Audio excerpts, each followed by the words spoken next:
விருதுநகர் அருகே நடுரோட்டில் mini lorry கவிழ்ந்து 60,000 முட்டைகள் உடைந்தன. நாமக்கல்லில் இருந்து கோழி முட்டைகளை ஏற்றிய மினி லாரி நாகர்கோவில் நோக்கி நேற்று புறப்பட்டது.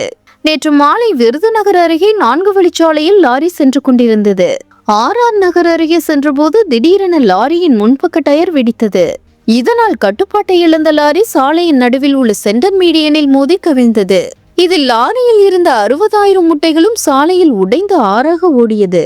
தகவல் அறிந்த வச்சிரக்காரப்பட்டி போலீசார் சம்பவ இடத்திற்கு விரைந்தனர். காயமடைந்த லாரி டிரைவர் சுதாகரை விருதுநகர் அரசு மருத்துவக் கல்லூரி மருத்துவமனைக்கு அனுப்பி வைத்தனர். லாரி கவிழ்ந்து 60,000 முட்டைகளும் உடைந்து சாலையில் ஓடியதால் இருசக்கர வாகனங்களில் சென்றவர்கள் வழுக்கி விழுந்து காயமடைந்தனர். இதனால் போலீசார் சாலை முழுவதும் தண்ணீரை ஊற்றி முட்டை கழிவுகளை சுத்தம் செய்தனர். இத்தகைய விபத்து தொடர்பாக வச்சிரக்காரப்பட்டி போலீசார் வழக்கு பதிவு செய்து விசாரித்து வருகின்றனர். இந்த விபத்தால் 4 வழிச்சாலையில் போக்குவரத்து பாதிக்கப்பட்டுள்ளது குறிப்பிடத்தக்கது.